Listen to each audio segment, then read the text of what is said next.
करे बात तो हर बात में खुशबू आए, ऐसी बोली वही बोले जिसे उर्दू आए। अध्यक्ष महोदय, आज इस मुल्क के अंदर उर्दू पूरी तरह से खत्म की जा रही है। एक और उर्दू के स्कूल्स बंद हो रहे, तो कहीं दूसरी तरफ सरकारी एडवर्टाइजमेंट्स नहीं मिलने की वजह से उर्दू अखबारात भी बंद किए जा रहे। और शायद ये क्यों हो रहा है, इसको उर्दू के एक बहुत मशहूर शायर इकबाल अशर साहब ने ये कहा है, क्यों मुझको बनाते हो तासुब का निशाना, मैंने खुद को कभी मुसलमान नहीं माना। देखा था कभी मैंने भी खुशियों का जमाना, अपने ही वतन में हूं मगर आज अकेली, उर्दू है मेरा नाम मैं खुसरो की पहेली। अध्यक्ष महोदय, हिंदी और उर्दू का रिश्ता इस मुल्क के अंदर ऐसा है जैसा माँ और मासी का, और हमारी तहजीब, हमारी संस्कृति, हमारी सभ्यता ये कहती है कि हिंदी और उर्दू जिस नजरिए से देखना चाहिए उसी नजरिए से जैसा हम अपनी माँ और मासी को देखते हैं। लेकिन लता हयात ने इस बारे में भी ये कहा है, यहीं की बेटियां दोनों यहीं पे जन्म पाया है, सियासत ने क्यों इन्हें हिंदू और मुसलमान बनाया है। हमें ऐसा लगता है कि आज इस मुल्क के अंदर उर्दू को भी नकाब पहनाकर, हिजाब पहनाकर आगे बढ़ने से रोका जा रहा है, जबकि हम ये इल्तिजा करना चाह रहे हैं उर्दू जबान को मजहब के चश्मे से मत देखिएगा। अगर आज उर्दू हमारे ही मुल्क में जन्म ली है, तो क्यों आज उर्दू अखबारात, क्यों आज उर्दू स्कूल्स बंद किए जा रहे हैं, उर्दू जबान को हम क्यों अलग नजरिए से देख रहे हैं। मैं आप सभी से इल्तिजा करना चाहूंगा, अगर आपके सीने में दिल है, दिल धड़कता है और दिल से आप मोहब्बत करते हैं, तो उर्दू जबान को खत्म मत होने दीजिएगा। शुक्रिया। श्री दुर्गादास उइके जी। आदरणीय सभापति जी, आपने लोकहित के महत्वपूर्ण विषय को लोकसभा के पटल पर रखने का अवसर दिया है, इस हेतु आपका सहृदय आभार व्यक्त करता हूं। महोदय, मेरे बैतूल हरदा अरसूद लोकसभा क्षेत्र में लघु मध्यम बृहद उद्योगों का भारी अभाव है, जिसकी वजह से आदिवासी समाज का बड़ी संख्या में पलायन होता है, जहां शारीरिक, मानसिक, आर्थिक शोषण का शिकार होते हैं।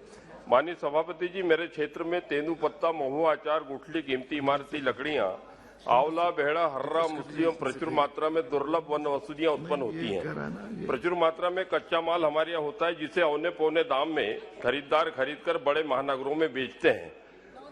क्योंकि औद्योगिक इकाइयां अन्यत्र महानगरों में हैं, मेरे क्षेत्र की जनता चाहती है कि ये इकाइयां हमारे जनजातीय क्षेत्रों में लगें, ताकि क्षेत्र में युवाओं को रोजगार उपलब्ध हो सके महोदय, तथा क्षेत्र में सुख समृद्धि आ सके। मैं केंद्र सरकार एवं संबंधित मंत्री जी से प्रार्थना करता हूं कि इस दिशा में ठोस पहल करें, ताकि क्षेत्र का विकास तीव्र गति से हो सके। सभापति जी, आपका बहुत बहुत धन्यवाद। जय हिंद। श्रीमती अपरूपा पोद्दार। ধন্যবাদ স্পিকার সাহেব, আমাকে বলবার সুযোগ দেওয়ার জন্য। আমার আরামবাগ লোকসভার তারকেশ্বরে কেন্দ্র বিদ্যালয়ে বিগত 8 বছর ধরে স্টেট গেস্ট হাউসে চলছে এবং ওখানকার ছাত্রছাত্রী এবং যে টিচার্সরা যারা পড়ান তাদেরও ওখানে খুব অসুবিধা হচ্ছে, আর ছাত্রছাত্রীদেরও ওখানে পড়তে খুব অসুবিধা হচ্ছে। নাম্বার অফ স্টুডেন্টস বাড়ছে কিন্তু জায়গা ছোট। রাজ্য সরকার, পশ্চিমবঙ্গ সরকারে আমাদের মাননীয় মুখ্যমন্ত্রী মমতা বন্দ্যোপাধ্যায় অলরেডি জমি দিয়ে দিয়েছে, তা দেওয়া সত্ত্বেও এখনো পর্যন্ত নতুন কেন্দ্র বিদ্যালয় তারকেশ্বরে এখনো পর্যন্ত তৈরির জন্য কোনো স্যাংশন গ্র্যান্ট দেওয়া হয়নি কেন্দ্র সরকারের পক্ষ থেকে। তাই আমি আপনার মাধ্যম দিয়ে আমার এখানকার কেন্দ্র সরকারের শিক্ষামন্ত্রীকে বলছি যে তাড়াতাড়ি এটা গ্র্যান্টটা স্যাংশন করে ওখানে তারকেশ্বরে যেখানে জমি দেওয়া হয়েছে তৈরি করা হোক। ধন্যবাদ। सभापति महोदय, सबसे पहले तो मैं आपको धन्यवाद दूंगा कि आपने मुझे इस महत्वपूर्ण विषय पे बोलने की इजाजत। आपके माध्यम से राजस्थान के अजमेर डिस्कॉम में केंद्र सरकार की विद्युत से जुड़ी सौभाग्य योजना में जिम्मेदारों की मिलीभगत से 290 करोड़ से भी अधिक घोटाले की तरफ विद्युत मंत्री का ध्यान आकर्षित करना चाहूंगा। सबसे अजमेर डिस्कॉम के अधीन उदयपुर, अजमेर, बांसवाड़ा, सीकर, भीलवाड़ा, राजसमंद, प्रतापगढ़, चित्तौड़गढ़ जिलों में 53,298 घरों में सोलर सिस्टम के जरिए बिजली पहुंचानी थी, और इसके लिए अजमेर डिस्कॉम ने 11 कंपनियों को फरवरी 2019 में टेंडर दिए। वे टेंडर 53,200 संक्षिप्त बोलिए। एक मिनट जी। 53,298 सोलर का ही हुआ, लेकिन बाद में 83,183 सोलर सिस्टम, जिनमें से अधिकतर सिस्टम कागजों में ही लगाए गए, वे 29,885 ज्यादा घरों में सोलर लगाना दिखाकर 104.89 करोड़ का घोटाला किया। मेरी मांग है सभापति महोदय, चूंकि केंद्र की सौभाग्य योजना में ऑफ ग्रिड योजना के अंतर्गत ऐसे घरों में सोलर के जरिए बिजली पहुंचानी थी जहां बिजली तारों के जरिए नहीं पहुंचाई जा सकती। इसमें 60% राशि केंद्र सरकार में 30% राशि बैंक लोन तो 10% राशि संबंधित डिस्कॉम को वहन करनी होती थी, जबकि उपभोक्ताओं से 2 से लेकर 5,000 रुपए तक की अवैध रूप से वसूले गए। सबसे मेरी मांग है, ये केंद्र की योजना थी और 200 करोड़ से ज्यादा बड़ा घोटाला सौभाग्य योजना के अंदर अजमेर डिस्कॉम ने किया था।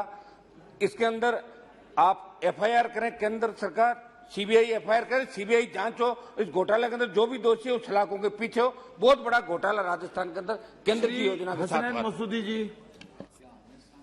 बहुत शुक्रिया जनाब।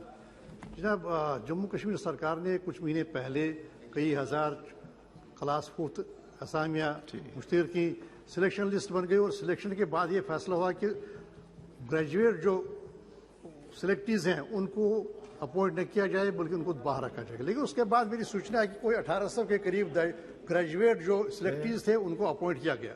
अगर ऐसा किया गया तो बाकी जो रहे हैं, जो सिलेक्टेड हैं और ग्रेजुएट हैं, उनको भी अपॉइंट किया जाए। उसके अलावा टीचर्स का सिलेक्शन हुआ, सिलेक्शन कंप्लीट हुआ तो उसके बाद ड्यूअल डिग्री की वजह से कुछ एक कमेटी बन गई, उसने जो सिफारिशात दी 2 डिस्ट्रिक्ट्स का सिलेक्शन में अपॉइंटमेंट्स की गई, लेकिन सांबा और कठुआ में। लेकिन बाकी जो सिलेक्टीज हैं वो अगरचे कमेटी ने उनका भी सिफारिश की थी लेकिन अभी तक उनके अपॉइंटमेंट्स नहीं हुए। तो एक पहली छोटी बात। तो उसके बाद जनाब, हम जम्मू कश्मीर में सबसे बड़ा मसला है हजारों मुलाजमीन को जो एनिमल हस्बेंड्री से, फॉरेस्ट से, एग्रीकल्चर से, पेज से और बाकी जो भी महकमे हैं, मिनिमम वेज से निसफ दिया जा रहा है, 3,000 से भी कम दिया जा रहा है। तो तकरीबन जब तक रेगुलराइजेशन की प्रोसेस कंप्लीट हो तब तकरीबन तो पालन करते हुए कानून का मिनिमम वेजेस दी जाएं इन सारे मुलाजमीन को जो अभी तक मिनिमम वेज का इंतजार किए हुए। इसके अलावा एक और बात भी है जनाब, जो लोकल फार्मासिस्ट जो कानून था उसके तहत मेडिकल असिस्टेंट को भी ये कॉम्पिटेंस थी कि वो एज फार्मासिस्ट काम करे। लेकिन 5 अगस्त के बाद जो नया कानून लागू किया गया उसमें ये मेडिकल असिस्टेंट बाहर हो गई। पहले ही मैंने जीरो ओवर के दौरान सवाल पूछा था, उस पर जो मंत्रालय है उन्होंने ये फैसला किया था कि एक अमेंडमेंट लाएंगे फार्मेसी सेक्टर ताकि उनको वन टाइम एग्जम्पशन मिले, रिलैक्सेशन मिले। लेकिन अभी तक उस बारे में कोई कार्रवाई नहीं की जा रही है। तो मेरी ये गुजारिश होगी कि उस बारे में कार्रवाई की जाए और ये जो अपॉइंटेड सिलेक्टीज हैं, ग्रेजुएट सिलेक्टीज फॉर क्लास 4 और जो टीचर्स के लिए सिलेक्टीज है उनको भी अपॉइंटमेंट दी जाए। बहुत शुक्रिया। श्री कराती संगन्ना जी।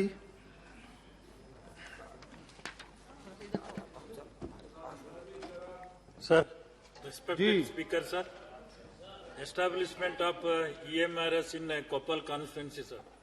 Sir, Speaker, sir, I wish to draw your kind attention to the announcement made by the Honorable Finance Minister during the budget speech of the 2021. Subscribe now and press the bell icon. Never miss an update.